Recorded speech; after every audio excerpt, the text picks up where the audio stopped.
Bonjour à toutes et à tous. Euh, Bonjour. Puisqu'on est encore au mois de janvier, je me permets de vous souhaiter une bonne et heureuse année 2025, beaucoup de santé, beaucoup de bonheur, beaucoup de réalisations. Alors, aujourd'hui, nous avons le plaisir d'accueillir Dr. Marie-Ève Boutillier et Marie-Ève est intéressée à devenir chercheur régulier ici au Centre de recherche du CHUM et on a une procédure en 3 étapes. Son dossier a déjà été présenté au comité scientifique. La deuxième est donc, c'est la première étape est passée. La seconde étape, c'est qu'elle va nous faire une présentation de son programme de recherche et nous dire qui elle est et d'où elle vient. Ça va durer une trentaine de minutes. On n'est pas très rigide sur la durée. Ça peut être 25, ça peut être 35, il n'y a pas de problème. Et ensuite, on aura le grand plaisir d'accueillir des questions de la part des gens qui sont ici en présentiel, mais aussi de la part des gens qui sont en ligne avec nous présentement. Alors, on finira autour de 13 heures. Donc, moi, je me présente, je m'appelle Lise Gauvin, je suis responsable du Carrefour de l'innovation et de l'évaluation en santé ici au Centre de recherche du CHUM. Nous sommes en train de faire l'enregistrement pour que les gens le sachent et par la suite, on affichera la présentation qui aura été faite sur la page YouTube du Centre de recherche du CHUM. Alors, sans plus tarder, Marie-Ève, je vous cède la parole. Allez-y. Merci beaucoup. Ça me fait grandement plaisir d'être ici. Merci aux gens qui sont présents. Merci à tous ceux qui sont aussi en ligne. Alors aujourd'hui, ce que je vous propose, donc, comme plan de présentation, donc effectivement, parler un peu de moi, de mon parcours, pourquoi j'en suis là aujourd'hui, vous parler du contexte de mes recherches, de mes intérêts de recherche aussi, puis je vais vous présenter mon programme de recherche que j'ai divisé en 3 axes. Ensuite, peut-être commencer à mettre quelques briques dans l'édifice des collaborations futures, puis ensuite un échange, des questions. Alors ça, c'est souvent la partie que je préfère. Alors, allons-y. Donc, qui je suis? J'ai une formation interdisciplinaire en sciences humaines et appliquées avec une option bioéthique. Alors, j'ai fait un PhD en sciences humaines appliquées. J'ai traité de questions éthiques, entre autres des questions qui touchent la santé publique, les questions éthiques d'échange de seringues, d'accès à la méthadone. Je m'intéressais aux enjeux éthiques de ces programmes-là. Mais auparavant, ma formation de base, c'est en psychologie. Mais rapidement, j'ai bifurqué vers l'éthique. J'ai fait une maîtrise en éthique médicale, droit médical en Angleterre, où on a fait du droit médical, de la philosophie éthique, de l'éthique appliquée en médecine. Alors, vous voyez que le mot éthique va revenir souvent dans cette présentation parce que c'est vraiment au cœur de mes intérêts de recherche. Et je vous dirais que j'ai également un savoir expérientiel de proches partenaires. Mon conjoint me taquine souvent, il me dit que je suis un peu la Obélix de l'éthique. Je suis tombée dedans quand j'étais petite. C'est qu'en fait, mon expérience de vie fait en sorte que j'ai un frère qui est né prématurément, qui était très, très handicapé. Mes parents se sont occupés de lui toute leur vie, toute sa vie. Finalement, il est décédé juste avant la pandémie. Et son parcours de vie a été parsemé de décisions médicales très difficiles, parfois même tragiques. Alors ça fait en sorte que, comme je dirais, proche partenaire, j'ai eu à vivre la question de l'interne. Alors, on ne fait pas des choix de carrière souvent de façon par hasard. Hein? On le fait souvent parce que c'est marqué de notre histoire de vie. Alors, ça m'a emmené à un savoir pratique. Alors, je pratique comme éthicienne clinique depuis 20 ans dans le réseau. Alors, qu'est-ce que ça fait un éthicien clinique? Ça soutient les cliniciens, les patients, les gestionnaires face à des questions éthiques complexes dans le cadre de leur pratique. Alors, on aide à réfléchir, analyser, résoudre ces cas complexes-là. Et donc, j'ai créé un centre d'éthique au CIS de Laval qui est actif là, depuis plusieurs années. En 2015, ce qui a été intéressant, c'est l'arrivée de l'aide médicale à mourir qui a marqué vraiment ma pratique parce que j'ai été mandatée pour implanter la loi concernant les soins de fin de vie, justement, dans ma région. Et c'est le Centre d'éthique qui s'est occupé de coordonner chacune des aides médicales à mourir depuis le tout début de la loi. Donc, c'est des milliers de cas que j'ai vu passer dans mon équipe avec toutes les questions éthiques que ça peut susciter. Donc, je peux dire que j'ai donc un savoir très pratique et tout ça, évidemment, suscite de nombreuses questions de recherche. Autre fait marquant, je pense, de ma carrière, c'est la pandémie. En 2020, j'ai été mandatée par Lucie O'Pakearney, qui était justement sous-ministre adjointe, et elle m'a mandatée pour m'occuper des questions éthiques urgentes en lien avec la pandémie. Alors tout ça, ça a amené à beaucoup de travaux. Plusieurs gens du CHUM ont contribué, entre autres le Centre d'excellence sur le partenariat, des chercheurs d'ici, je pense à Michael Chassé, les gens des soins intensifs. On a élaboré le protocole de triage pour l'accès aux soins intensifs. Vous vous rappelez peut-être de ce moment, en tout cas moi je ne l'oublierai jamais, qui a suscité énormément de débats, de controverses. Alors ça aussi, vous verrez, ça a beaucoup inspiré les recherches que je mène maintenant. Alors je dirais que le virage recherche de façon plus intensive s'est fait il y a à peu près 5 ans. Mais bien avant ça, j'avais débuté une carrière académique. Alors, je suis professeure de clinique. J'ai été professeure adjointe à partir de 2014 au département de médecine médecine de famille et de médecine d'urgence de la faculté de médecine de l'Université de Montréal et je suis agrégée depuis 2023. J'œuvre aussi au sein du bureau de l'éthique clinique de la faculté, dont le directeur est Dr Antoine Payot, qui est un néonatologiste de Sainte-Justine, qui est aussi un éthicien.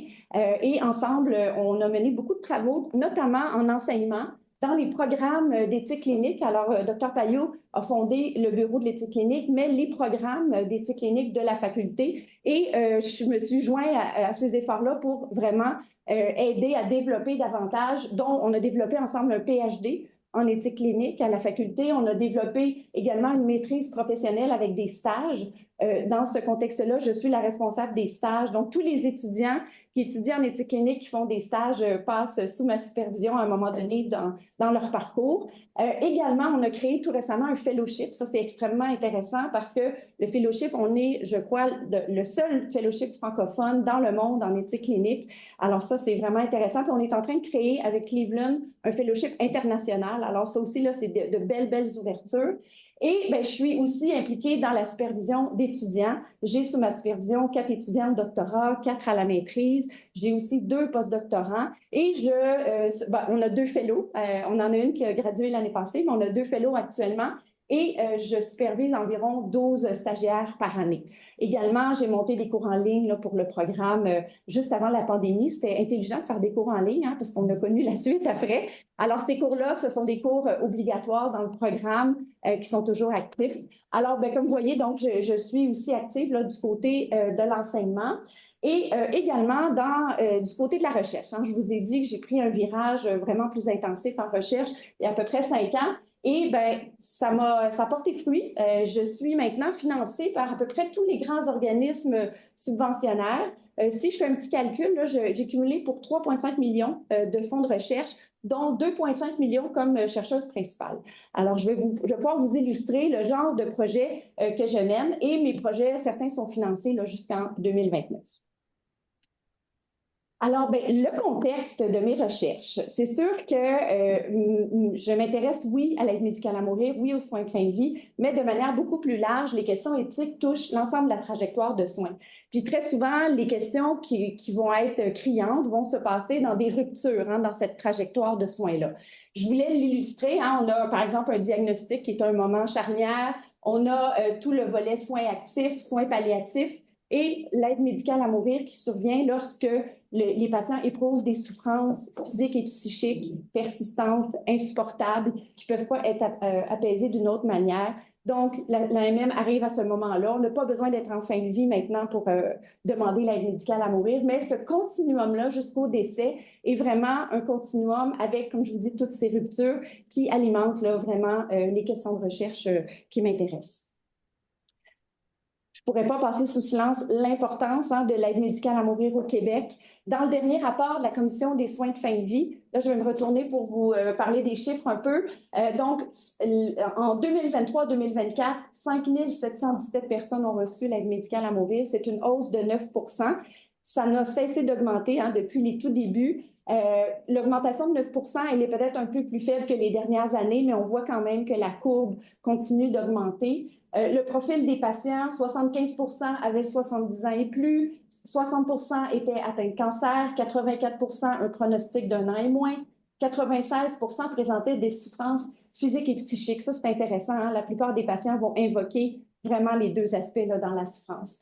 Le lieu d'administration de l'aide médicale à mourir en centre hospitalier pour 55 à domicile 28 CHSLD 9 maison de soins palliatifs 6 Ça, c'est un changement aussi quand même assez récent parce qu'au début, vous vous rappellerez que les maisons de soins palliatifs ne souhaitaient pas offrir ce soin. Les médecins qui sont impliqués dans l'aide médicale à mourir, c'est majoritairement des médecins de famille pour 81 donc ça représente environ 1804 médecins. Là. Encore là aussi, il y a une augmentation progressive au fil des années. Alors, en date du 31 mars 2024, donc à peu près 10 ans là, après l'entrée en vigueur, 21 820 personnes ont reçu l'aide médicale à mourir au Québec depuis que l'AMM est disponible. C'est beaucoup de monde hein, quand même. C'est plus par million de population que l'Ontario, le Canada et la Belgique. La grande question, pourquoi? J'y reviendrai dans mon axe 3 où vraiment là, on s'intéresse de près à cette question. Ma dernière diapo sur ça, c'est pour vous montrer la progression de la courbe. On voit que ça continue d'augmenter, peut-être un petit peu moins dans la dernière année, mais on n'a pas suffisamment de recul encore pour savoir est-ce que l'augmentation va se poursuivre ou se stabiliser. Donc, à suivre. Alors, mes intérêts de recherche, vous l'avez déjà deviné, j'ai déjà un peu montré mes couleurs. L'éthique, hein, les questions d'éthique, les questions de société, les questions qui touchent le mourir, la dignité, la compassion, l'humanisation des soins, les décisions complexes, hein, comprendre ces situations humaines complexes-là, comment on peut amener une touche d'humanisation dans les soins. Alors, c'est vraiment là, les questions qui me passionnent, les questions de justice, d'équité. Alors, ce sont, je me suis amusée à faire un nuage de mots, puis c'est vraiment ce qui ressort. Alors, tous ces intérêts de recherche-là, je les ai divisés dans 3 axes que je vais vous présenter. Le premier axe porte sur les enjeux éthiques et fin de vie, mais évidemment au sens large du terme. Le deuxième axe touche les pratiques en éthique clinique et organisationnelle. Et le troisième axe porte vraiment sur l'aide médicale à mourir qui mérite son axe, je pense, étant donné l'importance de cette question-là d'actualité. Vous parlez peut-être un peu de mes approches méthodologiques, puis vous verrez dans l'illustration de certains projets, je vais pouvoir vous donner des exemples très, très concrets, mais je dirais en somme que mes approches méthodologiques, c'est des approches mixtes. Hein. Dans à peu près toutes les recherches, j'utilise autant des approches quantiques que des approches qualitatives. Également, c'est interdisciplinaire. En éthique, je vous dirais, on travaille toujours en interdisciplinarité, donc avec des cliniciens qui peuvent avoir des profils un peu plus biomédicaux, des sciences humaines appliquées. Donc, on mélange, on aime mélanger pour avoir vraiment une richesse de points de vue. Et mes recherches, je pense qu'il les qualifie aussi, ce sont des recherches très participative, hein, aller chercher le point de vue des personnes impliquées, aller chercher vraiment les gens qui ont peut-être pas de voix au chapitre aussi. Ça, c'est vraiment quelque chose qui me préoccupe beaucoup. Donc, l'idée d'inclure différentes parties prenantes et d'aller chercher une diversité dans ce contexte-là. Alors, vous verrez, là, je vais illustrer avec le premier axe, entre autres, qui porte donc sur les enjeux éthiques et la fin de vie. Donc, ici, je m'intéresse aux situations humaines complexes, les décisions difficiles en contexte de fin de vie. Des exemples, hein, la futilité des soins ou l'acharnement thérapeutique et les désaccords de niveau de soins. Je pense que ça parle beaucoup aux cliniciens. Hein. Qu'est-ce qu'on fait quand on ne s'entend pas, par exemple, avec les familles entourant les niveaux de soins, les objectifs de soins à poursuivre? Donc, comment prévenir, résoudre ces conflits-là? Alors, j'ai quelques projets de recherche qui portent là-dessus. Priorisation des ressources, hein? La priorisation des soins intensifs, vous verrez, là, je vais vous donner un exemple, c'est un sujet là, qui m'anime beaucoup. Priorisation des médicaments, les nécessités médicales particulières, par exemple, est-ce qu'on devrait donner accès? Également, les pratiques médicales en fin de vie. J'ai participé à une étude pan-canadienne sur les pratiques médicales en fin de vie avec une chercheuse de l'Université d'Ottawa, Isabelle Marcoux, qui travaille aussi avec Dr. Antoine Boivin. Alors, ça aussi, là, c'est une recherche d'intérêt dans cet axe-là. Alors là, désolée pour la diapo très chargée. Je sais que ce n'est pas dans les bonnes pratiques de faire ça, mais je voulais au moins avoir une liste pour que vous puissiez voir un peu les organismes subventionnaires, les financements obtenus. Alors, je vais y aller avec peut-être une première recherche qui porte sur la priorisation des soins intensifs, la priorisation, les fameux protocoles de triage. Alors, pendant la pandémie, ça a suscité beaucoup de débats, beaucoup de controverses. Alors, on a décidé de faire une recherche sur ça. On a utilisé une méthodologie très intéressante qui s'appelle la délibération démocratique. Alors, qu'est-ce que c'est la délibération démocratique? C'est d'inviter des parties prenantes à délibérer ensemble. Au préalable, ils auront reçu de l'information pertinente pour se faire une tête, pour s'initier au sujet. Et ensuite, on leur pose des questions où on va les amener à vraiment délibérer ensemble et à prendre position. Ça n'a pas besoin d'être consensuel, mais l'objectif, c'est vraiment de faire ressortir certains contrastes. Donc, dans cette recherche-là, on a présenté les protocoles de triage à 30 citoyens du Québec, 30 citoyens de l'Ontario, et on les a fait délibérer. On leur a posé des questions. Est-ce que c'est acceptable d'avoir ce type de protocole? Si oui, quelles sont les considérations qu'on devrait, dont on devrait tenir compte pour les rendre acceptables sur le plan éthique? Quelles valeurs devraient nous guider? Alors, c'est les questions qu'on a posées aux citoyens, et cette recherche-là a été publiée dans PLOS ONE, c'est tout récent, en décembre dernier, où on relate les résultats de la délibération démocratique. Il y a d'autres articles qui ont émergé de cette recherche. Je vous en présente d'autres. Ici, ce qui est intéressant, c'est encore notre même cohorte de gens qui ont délibéré, mais là, on leur a demandé des questions spécifiques sur les critères de bris d'égalité. Alors, qu'est-ce que c'est les critères de bris d'égalité? Quand on fait de la priorisation de soins intensifs, souvent, le premier critère va être un critère clinique. Qui a le plus de chances de survie à court terme? Puis c'est souvent à ces gens-là qu'on va donner la place aux soins intensifs. Mais il peut arriver que plusieurs patients sont en équivalence clinique. Alors là, ça nous prend d'autres critères pour briser l'égalité. C'est ce qu'on appelle les tiebreakers. Puis le problème des tiebreakers, c'est que souvent, ce ne sont pas des critères objectifs. Ce sont des critères largement subjectifs, comme par exemple l'utilité d'un individu. Est-ce qu'on est mieux de sauver des soignants, des travailleurs de la santé, ou des gens plutôt qui ont des enfants à charge, ou alors c'est le genre de critères qui sont proposés dans la littérature. Alors vous imaginez la controverse. Alors on voulait avoir l'input des citoyens sur ces questions-là. Selon vous, quels seraient des bons critères de bris d'égalité pour les protocoles de triage? Alors ça, ici on relate les résultats de cette étude. Ça aussi, ça a été publié, je crois, en 2023 dans le BMC Medical Ethics. Au préalable, on avait fait une scoping review sur cette question-là. Et à la fin, ce qu'on a voulu faire, qui nous semblait vraiment important, c'est d'évaluer la qualité de la délibération démocratique, parce qu'on la faisait en ligne, vu qu'on était pendant la pandémie. C'est une modalité relativement nouvelle que de faire une délibération démocratique en ligne. Alors, c'est une autre publication là, qui a découlé de ce projet-là. Alors, vous voyez, les méthodologies, on a utilisé aussi des questionnaires, donc on était dans des méthodes mixtes pour cette étude. Maintenant, deuxième axe, pratique en éthique clinique et organisationnelle. Alors, je vous ai parlé tantôt que j'ai pratiqué comme éthicienne clinique pendant une vingtaine d'années. Alors, vous devez savoir qu'être éthicien clinique, ce n'est pas une appellation contrôlée. Hein. Il n'y a pas de normes qui encadrent cette pratique-là.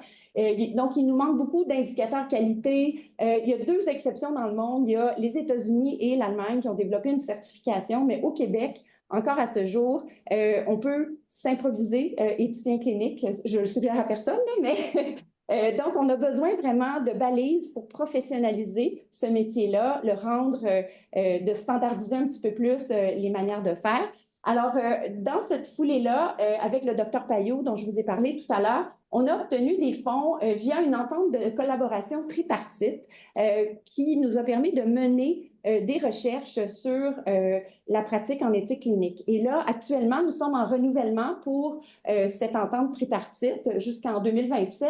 L'objectif étant de faire une chaire philanthropique vraiment sur ce thème-là pour pouvoir vraiment faire avancer cette pratique-là qui est très importante. Puis, je pense que dans la pandémie, tout le monde a fait le constat que c'était très important d'avoir des éthiciens bien formés pour pouvoir répondre aux questions complexes auxquelles on faisait face.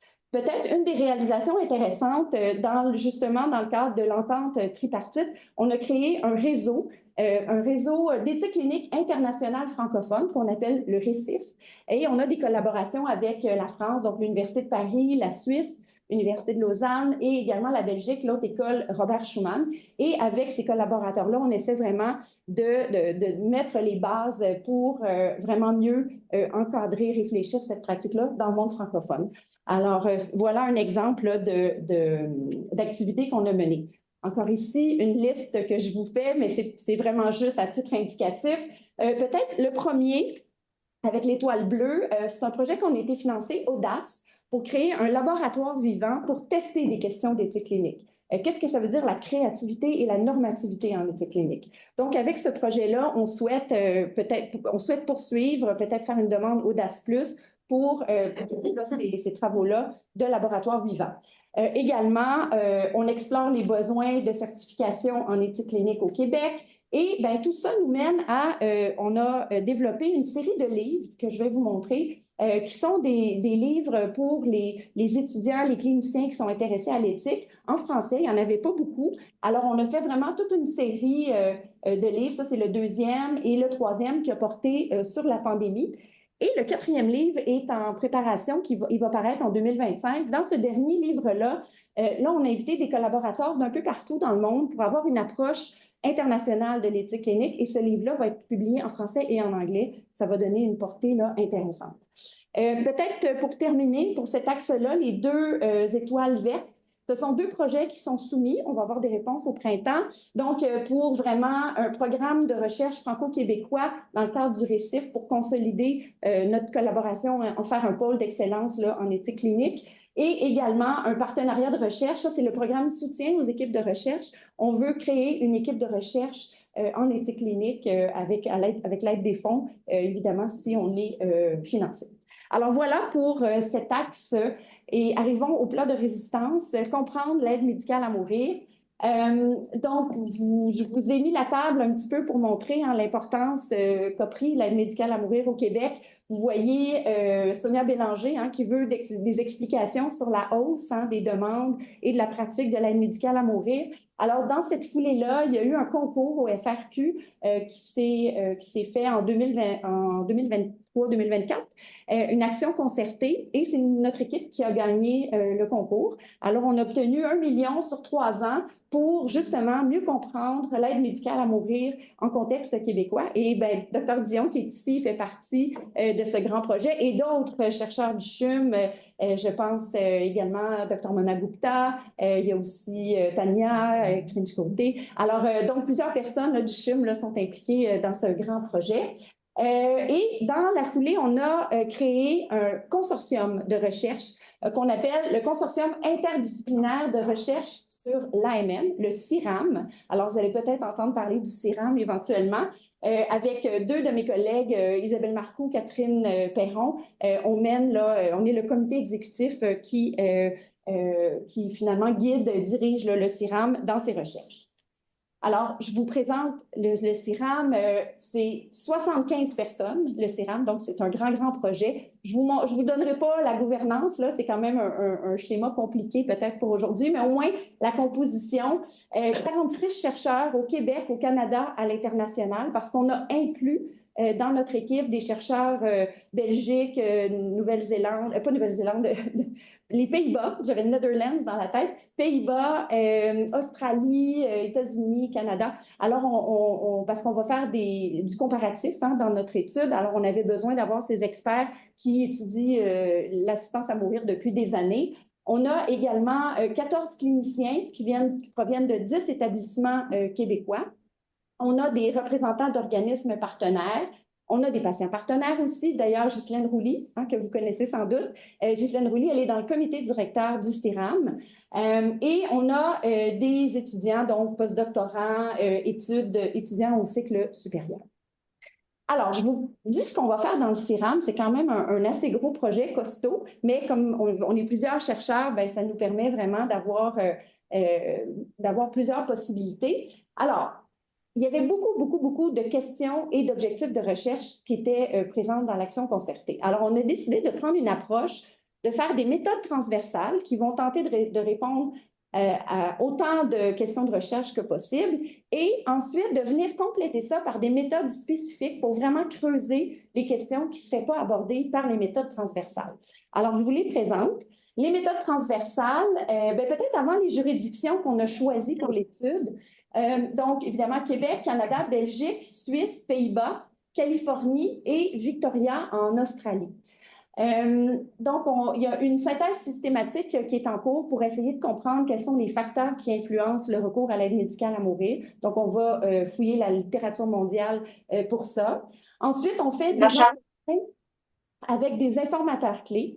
Les informateurs clés, ce sont des gens qui sont soit dans des organismes régulateurs de cette pratique-là d'assistance à mourir ou des gens en charge d'un programme d'aide médicale à mourir. On peut penser les coordonnateurs des GIS, là, les groupes interdisciplinaires de soutien, ou des cliniciens qui sont très, très, très impliqués dans la pratique et qui ont une influence qui peuvent être militants en faveur ou en défaveur. Alors ça, c'est nos informateurs clés. On va en rencontrer une cinquantaine. On a déjà démarré nos entretiens sur ça. Et donc, on va les questionner sur, selon eux, quelles sont leurs hypothèses qui expliquent le recours à l'aide médicale à mourir. On va aussi faire une enquête populationnelle comparative avec les juridictions. Même chose pour les informateurs clés. Ils proviennent de toutes les juridictions que je vous ai présentées. Donc, l'enquête populationnelle, c'est vraiment d'aller voir quelles sont les attitudes des populations à l'égard de ces soins-là de fin de vie, ces pratiques-là, pour essayer de voir est-ce qu'il y a quelque chose qui caractérise le Québec par rapport à d'autres endroits dans le monde.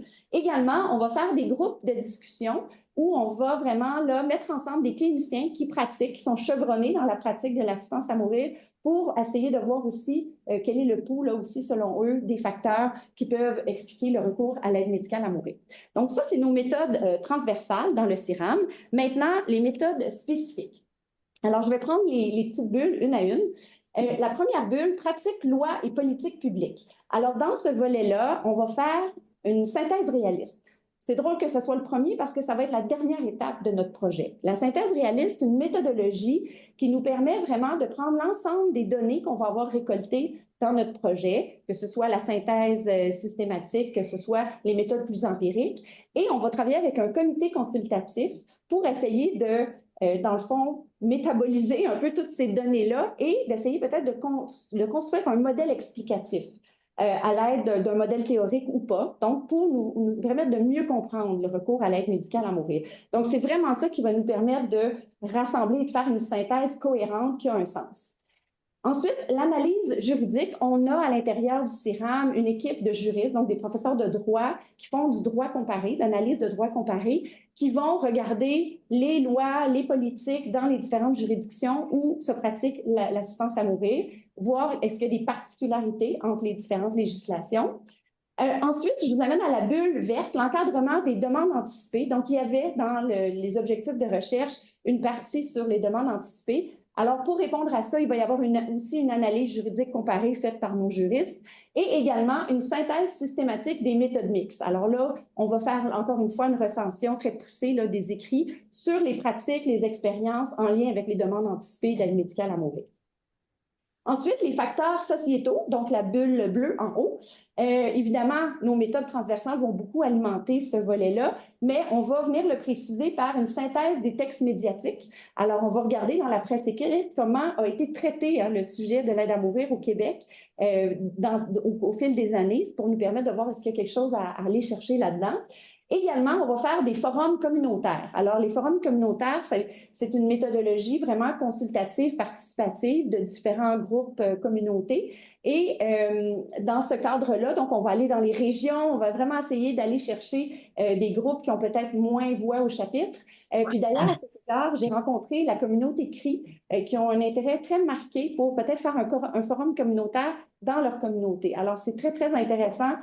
Puis d'ailleurs, ça, c'est peut-être, moi, j'ai eu un petit coup de cœur, j'aimerais peut-être développer cet aspect-là, de voir comment certaines communautés particulières voient les questions de pratique de soins de fin de vie, comment c'est vécu, comment c'est perçu, comment ça influence la pratique aussi. Alors, voilà pour les facteurs sociétaux. Je vous amène en bas dans les caractéristiques personnelles.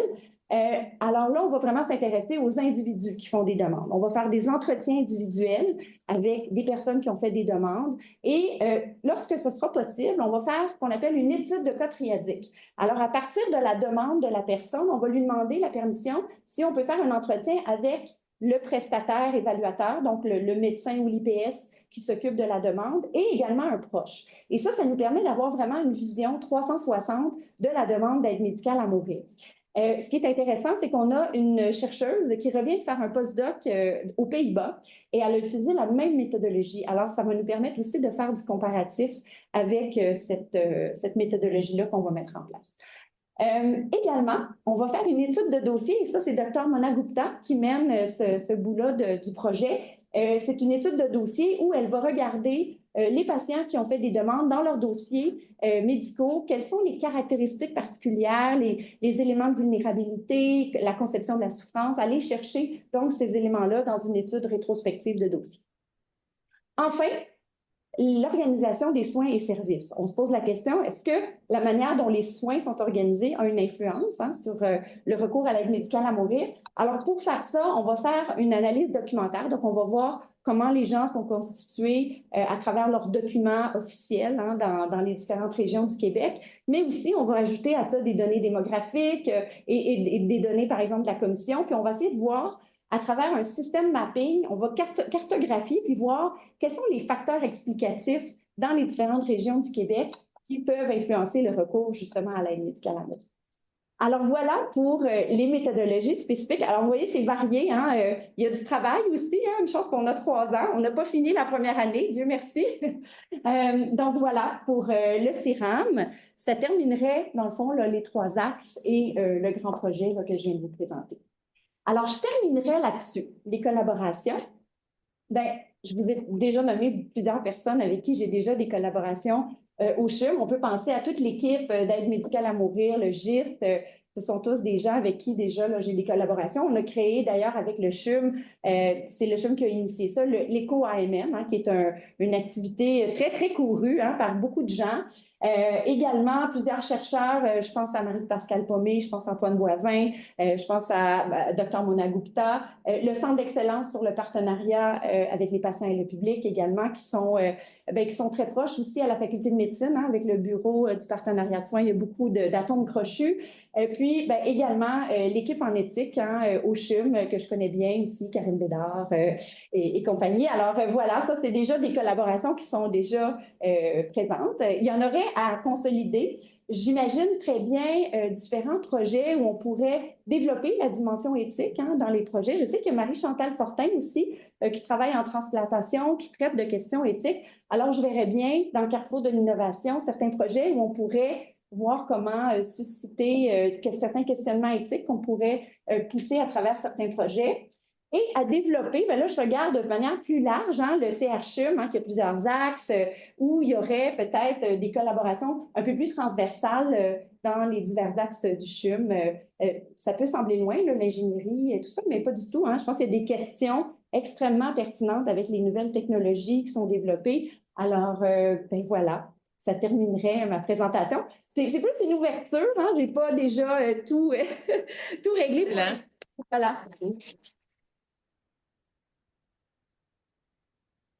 Alors, on va commencer la période d'échange et de discussion. Ce que je suggère, c'est, je ne sais pas si on va être capable de te voir plus que le dessus de la tête, si tu viens de peut-être que si t'asseoir, je vais rester. Non, mais je vais rester debout. Ah oui. Sur la caméra. C'est bien. Non, peut-être que c'est pour le son. Oui, ça, c'est la caméra. Je ne sais pas pourquoi ça. La caméra, on peut la contrôler ici. Ah oui. Ah oui, OK, bon, c'est juste qu'on ne contrôle pas l'écran ici qui. On vous voit. Je sais pas quoi, là. Est-ce que c'est la souris? L'écran. Pour rapetisser l'écran, je pense que ça va, le projecteur va mieux aimer ça. C'est quoi? OK. C'est juste. Non, le rapetisser. Pourquoi ça fait ça? Comment comme ça? Je pense que ça va. Oui, c'est juste trop d'informations pour le projecteur. Oui, c'est la même pour nous. Excellent. Donc, merci beaucoup pour cette présentation qui était très, très riche et beaucoup d'informations. Donc, on va ouvrir pour la période de questions. J'inviterai les gens qui sont en ligne à lever la main. Je vais m'approcher pour regarder ça. Puis les gens qui sont dans la salle aussi, vous pouvez poser des questions. Donc, on a une première question de la part de Chantal Marion. Donc, Chantal, si vous voulez ouvrir votre caméra et poser votre question. Parfait. Ma caméra, je pense qu'elle est déjà ouverte. Alors, je me présente Chantal Maron, je suis la chef de département de médecine générale au CHUM et je suis intervenue un peu précocement parce que je vais devoir quitter la réunion sous peu. J'en ai une autre qui commence dans quelques minutes.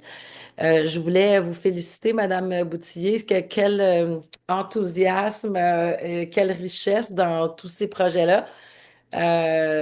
J'ai bien hâte de voir où ça va mener, puis si on peut collaborer ensemble, je vais être la première à offrir ma participation. Alors, merci infiniment.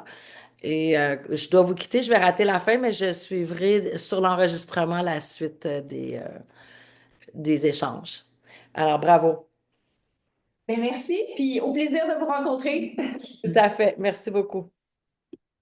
Excellent. S'il y a d'autres personnes qui ont envie de poser des questions, n'hésitez pas.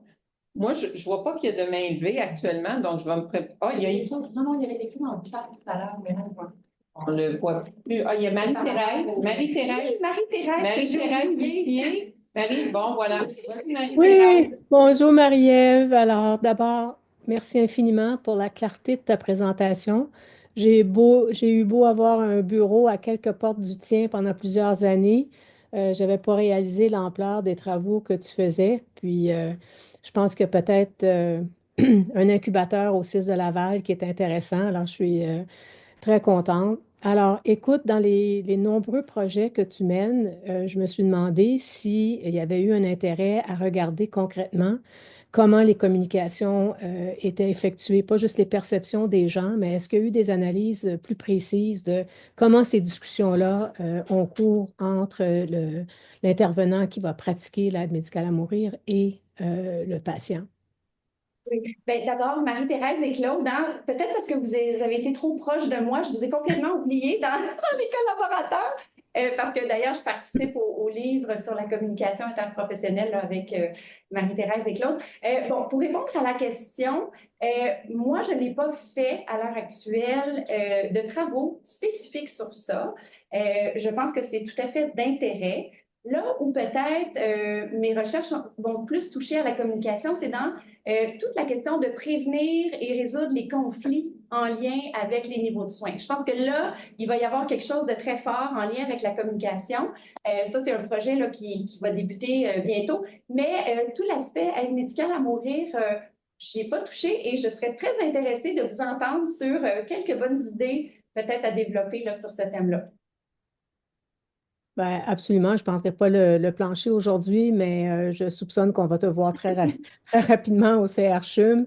Et puis ça nous fera plaisir, là, autant Claude et moi, de s'asseoir puis de discuter de potentiel. Puis pour la résolution de conflits, ben, je pense que toute la communication assertive, qui est quelque chose d'assez nouveau en communication en santé, avec les principes de respect, de bénévolence et tout ça, pourrait être intéressante à explorer. Fait qu'écoute, on s'en reparle, mais félicitations, c'est un programme extraordinaire, puis d'autant plus que si ça fait juste dans 5 ans que tu t'intéresses plus spécifiquement à la recherche, c'est très impressionnant.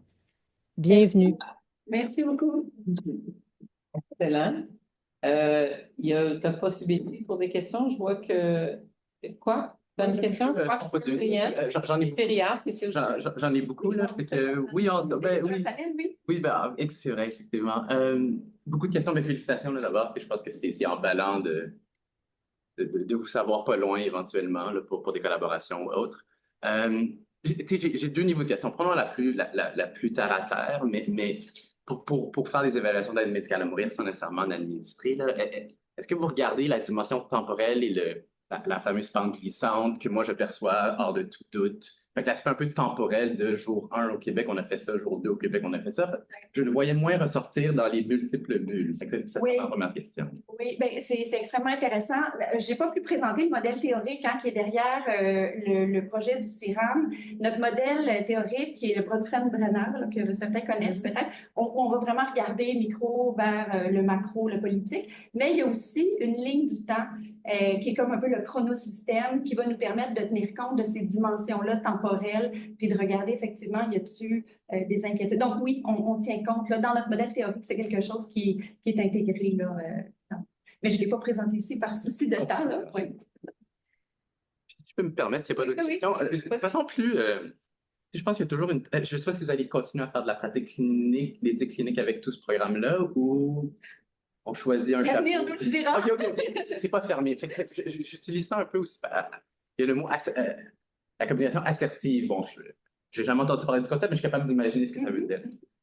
Où je vais aller avec ça, c'est une de mes difficultés ou un des challenges que j'ai souvent quand on parle d'éthique clinique, c'est que je trouve souvent, c'est beaucoup de recherche, disons, un peu qualitative, là, on soulève des concepts. Mais après ça, quand vient le temps de trancher, je trouve toujours difficile, puis les éthiciens cliniques vont nous dire, c'est pas à nous de trancher, c'est à vous, mais nous, on va juste vous aider. J'avoue que comme clinicien, j'aimerais est-ce qu'il y a des méthodes où j'aimerais vous entendre sur aller à la prochaine étape, qu'on parle d'action concrète et d'être un peu plus, de se positionner, de dire, ça c'est permis, ça c'est pas permis. Bon, quel est le rôle de l'éthique là-dedans? Quel est le rôle du clinicien là-dedans? Puis, profitant de votre présence ici, je voulais entendre votre pensée là-dessus. Parce que pour vrai, je trouve souvent l'application de tout ce qu'on trouve en recherche ou en éthique clinique. Est-ce qu'il y a moyen d'aller un peu plus loin? Oui. J'adore votre question. Je pense que dans l'histoire de l'éthique clinique, sans refaire l'histoire au complet, il y a eu des moments où on aurait voulu que l'éthique clinique soit le décideur. Hein. Il y a eu des questions, par exemple, une jeune fille qui était sous respirateur, puis là, c'est allé au tribunal, puis le tribunal a dit que ça devrait être le comité d'éthique de l'hôpital qui décide. Bon, le danger, c'est que les comités d'éthique deviennent un peu des mini-tribunaux hein, dans les hôpitaux. C'est pas cette voie-là qui a été retenue, c'est plus une voie, effectivement, de soutien à l'analyse, la résolution. Mais là, après ça, il y a des styles individuels. Hein? Il y a des styles beaucoup plus, effectivement, moi, je vous nomme, je vous dis un peu les enjeux, puis ensuite, vous devez, vous, le décideur, prendre la décision. Mais il y a des styles aussi plus interventionnistes dont je fais partie où je ne sors pas de la pièce tant qu'on n'a pas de décision. C'est-à-dire, je vais vous aider, je vais vous mouiller. Mais là, ça dépend évidemment des styles. Puis là, ben, comme je dis, on n'a pas beaucoup de normes de pratique encore. Hein? Puis c'est sûr que de se substituer au décideur, il y a quand même des risques. Parce que, je veux dire, le jour où il y a quelque chose, une action contre le médecin, c'est sûr que c'est lui qui va aller au tribunal. Hein? L'éthicien ne pourra pas dire, ben c'est moi qui ai pris la décision, mais c'est moi qui est responsable. Donc, il va certainement y avoir, de plus en plus d'ailleurs, on voit les éthiciens aller dans les tribunaux comme experts et tout ça. Mais, donc, pour répondre à votre question, il y a différents styles, des styles avec un peu plus de recul, des styles avec un peu plus d'implication. Mais c'est encore à faire, hein? Ça, c'est mon axe 2, d'ailleurs, pour concrétiser ça un peu plus. Est-ce qu'il y aura un monde où la philosophie du evidence-based medicine qui semble donner un aura de factualité à des décisions cliniques pourrait exister dans le monde de l'éthique clinique, si c'est trouvé de X, Y façon par un processus représentatif, whatever, là, est-ce que evidence-based OK, j'allais vous le dire, il y a eu un courant evidence-based ethics. Le gros danger avec ça, puis là, ben, je pensais pas que je serais Hume aujourd'hui. Non, c'est quand les gens citent Hume, j'ai un succès. C'est qu'en fait, il y a un danger dans le fait de tirer des conclusions normatives à partir de faits empiriques. Il y a comme un saut qualitatif qui est fait là. On nous dit que c'est fallacieux de passer donc du factuel au normatif. Alors, oui, on le fait tout le temps en médecine et tout, mais oui, mais un jugement moral. Je comprends. Hein? Je pense que c'est là la différence. Mais je pense qu'il y a d'autres stratégies qui peuvent aider à faire en sorte que le décideur se sent moins seul, des décisions un peu plus partagées. Mais je serais très ravie d'en reparler avec vous. On a une autre question en ligne de la part de Lynn Baudet et je me mets en ligne après pour une question. Lynn, à toi la parole. Oui, bonjour Marie-Ève, bravo pour cette présentation-là. Ma question porte sur vos projets dans l'axe 3. Quand vous disiez que vous alliez regarder l'organisation des soins, est-ce que vous allez regarder en termes d'organisation sur papier ou aussi en termes d'organisation de ce qui est effectivement, je dirais, fait dans la vraie vie? Parce que pour moi, il y a une différence entre comment les organisations sont structurées puis comment le système de santé est structuré versus quels sont les soins auxquels les personnes ont vraiment accès. Donc, je me demandais comment vous alliez, je dirais, aborder ce dernier projet-là, qui était le dernier de votre bulle là, de l'axe 3. Oui, ben, c'est la beauté de faire du multiméthode. Hein. Dans le fond, oui, la dernière bulle sur l'organisation des services, on va faire l'analyse documentaire, on va faire un système mapping, mais toute la première partie des méthodes transversales vont aussi amener vont amener de l'eau au moulin pour comprendre comment fonctionne l'organisation des soins. Donc, on pose des questions là-dessus à nos informateurs clés. On va poser des questions là-dessus aussi à nos praticiens là, dans les groupes de discussion. Alors vraiment, on veut pas juste avoir sur papier hein, mais aussi comment ça fonctionne dans la vraie vie, puis quelles sont les répercussions de ça. Alors oui, on va croiser les données, effectivement, de nos données empiriques, des méthodes transversales, mais aussi de ce qu'il va y avoir plus dans la dernière bulle là, que je vous ai présentée. D'accord, parce que en termes d'indicateurs de performance, d'indicateurs de qualité de soins, en termes d'accessibilité, d'équité et tout ça, pour être sur le terrain et d'avoir été impliqué par le passé au niveau de l'implantation de l'aide médicale à mourir au CHUM, on voit je dirais les écarts entre comment c'est organisé versus ce à quoi les gens ont véritablement accès. Ça, c'était une de mes interrogations. Et pour répondre, peut-être pour vous encourager, en fait, en termes de collaborateurs, je pense que tous les axes, tous les chercheurs des différents axes au CHUM pourraient collaborer avec vous. Je pense entre autres à ceux qui sont en neurosciences, donc ceux qui œuvrent en santé mentale et ceux qui auront à faire toutes les demandes d'aide médicale d'AMM anticipée sont des partenaires essentiels. Mais vous lisez dans mes pensées, pour ce qui est de l'organisation des soins, hein, l'écart entre ce qu'on s'attend pour les demandes anticipées d'aide médicale à mourir, puis la réalité, là aussi, hein, il y a, donc oui, il faut s'intéresser pas juste à ce qu'il y a sur le papier, mais vraiment comment c'est vécu et pratiqué là, concrètement. Oui, je suis bien d'accord. Alors, bravo, puis longue carrière. Merci. Excellent, merci Lynn. Moi, j'avais une question. J'ai été un peu secouée d'apprendre que c'est un peu n'importe qui peut se nommer éthicien, éthicienne et le pratiquer. C'est dérangeant, surtout l'importance des enjeux. Je me suis demandé, et vous l'avez dit, que même s'il y a différents styles ou différentes approches, ça ne veut pas dire que les approches, ils ne peuvent pas être encadrées quand même, puis qu'on ait une diversité de choses. Je me suis demandé si, est-ce qu'on, dans la loi 67, là, qui est en discussion actuellement, qui on parle de l'élargissement des pratiques et des professions, est-ce que l'éthique va être incluse là-dedans? Bien honnêtement, j'en ai pas entendu parler. On n'a pas une grosse masse critique hein, d'éthiciens. On a un regroupement hein, qui s'est créé. On est 30-40 au Québec. Hein, donc, c'est sûr qu'on est une poignée hein, encore. Donc, c'est sûr. J'ai pas entendu parler de travaux là, en lien avec ça. Un petit éditorial sur ça là, au comité, ça pourrait être intéressant de réfléchir parce que ce qui est intéressant aussi, c'est parce qu'il y a de l'aide à la décision qui se prend ici, peu importe si elle est à distance ou si elle est intégrée.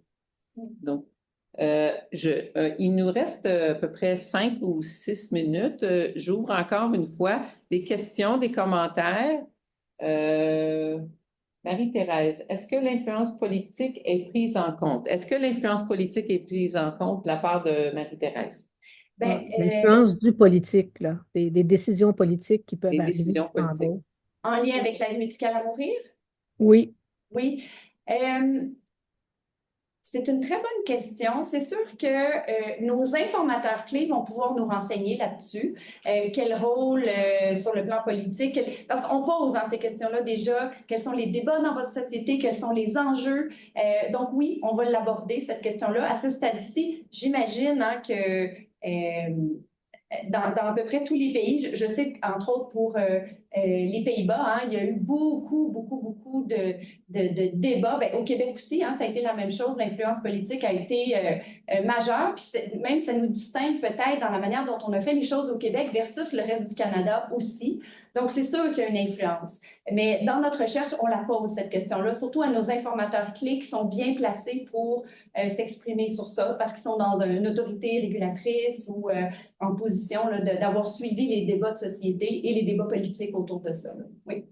Oui, merci Marie-Ève. Puis peut-être un peu plus largement, j'avais indiqué plutôt dans les collaborations pour faire du chemin sur ce que Dr. Baudet a dit. Il y a tout le volet là, de santé personnalisée puis de la génétique ou les questions éthiques. Là, on ne parle pas de l'aide médicale à mourir, mais je pense où tu aurais aussi des possibilités de collaboration immenses avec les équipes du CHUM parce que c'est des questions sociétales extrêmement importantes. Oui, en effet, je pense que l'éthique dans tout ce qui est technologie, sciences biomédicales, il y a beaucoup à faire. C'est pour ça que là, je vais interpeller Antoine Payot, mon directeur au bureau de l'éthique. Il faut former la relève. Il faut continuer de former la relève. Ouais. Excellent. Je vois que dans le clavardage, il y avait aussi une question de la part de Nathalie Folch qui a dû quitter, là, qui a indiqué, mais sur est-ce que vous travaillez avec les populations autochtones? Et le cas échéant, de quelle façon il faut modifier, amender les choses qui se font? Dans le cadre du CIRAM, je vous expliquais que je suis allée rencontrer la communauté Cree.